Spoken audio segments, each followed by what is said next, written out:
இப்போ நீங்க ஒரு பிசினஸ் பண்றீங்கன்னு வச்சுக்கோங்களேன். வியாபாரம் நல்லா போயிட்டு இருக்கு. ஆனா திடீர்னு உங்க பேங்க் அக்கவுண்ட் முடக்கப்பட்டுடுச்சு அப்படின்னு ஒரு மெசேஜ் வருது. அது ஒரு பெரிய அதிர்ச்சியா இருக்கும்ல. கண்டிப்பா. காரணம் கேட்டா நீங்க செலுத்த வேண்டிய வரி பாக்கியை எதிர்த்து மேல்முறையீடு செய்யல அப்படின்னு வரித்துறை சொல்றாங்க. ஆனா நிஜம் என்னன்னா, அந்த மேல்முறையீடு செய்ய வேண்டிய தீர்ப்பாயம், அதாவது அந்த ட்ரிபியூனல அரசாங்கம் இன்னும் உருவாக்கவே இல்ல. ஆமா, இது ஒரு ரொம்ப விசித்திரமான சட்ட சிக்கல். இன்னைக்கு நாம சில ஆவணங்களை வச்சு இந்த சிக்கலை தான் ரொம்ப ஆழமா அலச போறோம். சரியா சொன்னீங்க. இது கேக்குறதுக்கு எப்படி இருக்குன்னா, ஒரு கால்பந்து விளையாட்டுல மைதானத்துல நடுவரே இல்லாதப்போ உங்களுக்கு பெனால்டி கொடுக்கற மாதிரி இருக்கு இல்லையா? நடுவர் வர வரைக்கும் நாம யார்கிட்ட போய் முறையிடுறது? உண்மைதான். ஆனா மைதானத்துல நடுவர் இல்லைனாலும் இந்த வரித்துறையோட கடிகாரம் ஓடிக்கிட்டே தான் இருக்கு. அதுதான் இங்க இருக்கிற முரண்பாடு. சட்டமும் நிர்வாகமும் ஒன்றோடு ஒன்று மோதிக்கொள்ளும் புள்ளி இதுதான். அதாவது மேல்முறையீடு செய்ய எந்த ஒரு அமைப்பும் இல்லைனாலும் ஆட்டம் தொடருது, அப்படித்தானே? நம்ம ஆவணங்கள்ல பாக்குற அந்த வரி செலுத்துபவரோட நிலையும் இதுதான். ஆமா, அவருக்கு எதிரா வரி உத்தரவுகள் வந்த உடனே அவர் சட்டப்படி மேல்முறையீடு செஞ்சிருக்கணும். இப்ப பாத்தீங்கன்னா நவம்பர் 2022 அப்புறம் மார்ச் 2024 அவருக்கு இந்த உத்தரவுகள் வருது. சரி. அதை எதிர்த்து சிஜிஎஸ்டி சட்டப்பிரிவு 112 கீழ் அவர் அப்பீல் பண்ணணும். ஆனா ஜிஎஸ்டி மேல்முறையீடு தீர்ப்பாயம் இன்னும் செயல்படவே தொடங்கலையே. எக்ஸாக்ட்லி. ஆனா இதே சாதகமா பயன்படுத்திக்கிட்டு ஜனவரி 16, 2026 அன்னைக்கு வரித்துறை அவரோட சொத்துக்களை முடக்கிறதுக்கு ஒரு அட்டாச்மெண்ட் நோட்டீஸ் அனுப்பிட்டாங்க. இது ரொம்ப அநியாயமா இருக்கே. அரசாங்கமே தீர்ப்பாயத்தை அமைக்க லேட் பண்ணிட்டு அந்த தாமதத்தையே ஒரு காரணமா வச்சு வரி கட்டுறவங்க கிட்ட எப்படி கட்டாய வசூல் செய்ய முடியும்? நியாயப்படி பார்த்தா நீங்க சொல்றது சரிதான். இது இயற்கை நீதிக்கு முரணானதுன்னு தானே சொல்லணும்.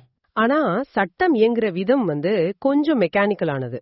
ஒரு உத்தரவு வந்த குறிப்பிட்ட காலத்துக்குள் நீங்க அப்பீல் பண்ணலன்னா அது இறுதியானதுன்னு சட்டம் தானாவே எடுத்துக்கும். அடா பாவமே, மேல்முறையீடு செய்ய அமைப்பே இல்லங்கிற அந்த நடைமுறை சிக்கலை சிஸ்டம் புரிஞ்சுக்காதா? தானா புரிஞ்சுக்காது. அதனாலதான் வரித்துறை உடனே வசூல்ல இறங்கிட்டாங்க. இந்த ஒரு சின்ன சட்ட இடைவெளியால நிறைய வணிகர்களோட பேங்க் அக்கவுண்ட்ஸ் முடக்கப்பட்டுடுச்சு. சரி, அப்போ இதுக்கு வேற வழியே இல்லையா? பேங்க் அக்கவுண்ட் முடங்குறத தடுக்க சட்டத்துல ஏதாவது மாற்று வழி இருக்கா?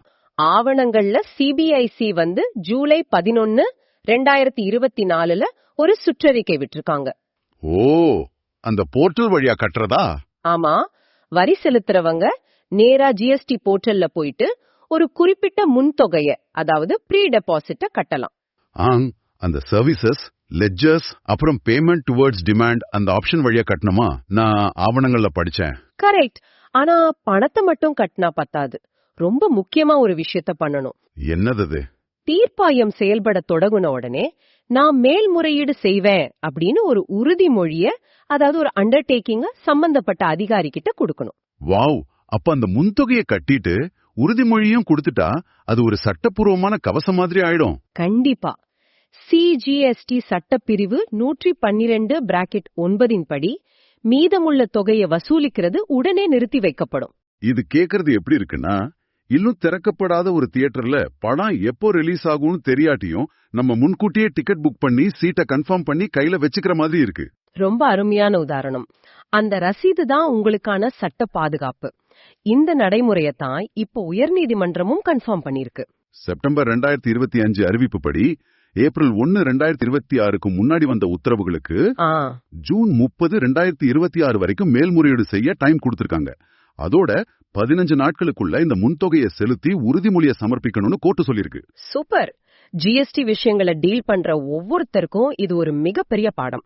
அரசாங்கத்தோட சிஸ்டம் முடங்கி இருந்தாலும் இந்த முன்தொகை அப்புறம் உறுதிமொழி மாதிரி எளிய சட்ட நுணுக்கங்களை யூஸ் பண்ணி எப்படி தப்பிக்கலான்னு இது காட்டுது.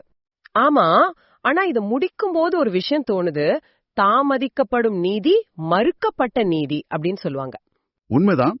இந்த உறுதிமொழி நடைமுறைகள் மூலமா அரசாங்கம் ஒரு தற்காலிகமான காத்திருப்பு அறைகளை, அதாவது வெயிட்டிங் ரூம்ஸ் உருவாக்குறாங்க. கரெக்ட். ஆனா இப்படி பண்றது எதிர்காலத்துல நிர்வாக தாமதங்களை நியாயப்படுத்துற ஒரு நிரந்தர கருவியா மாறிடுமா? அது ஒரு ஆழமான கேள்விதான். ஒரு தீர்ப்பாயத்தை அமைக்கிற அந்த அடிப்படை பொறுப்பை தள்ளி போட இந்த காத்திருப்பறைகள் ஒரு சாக்குப்போக்கா மாறிடக்கூடாது.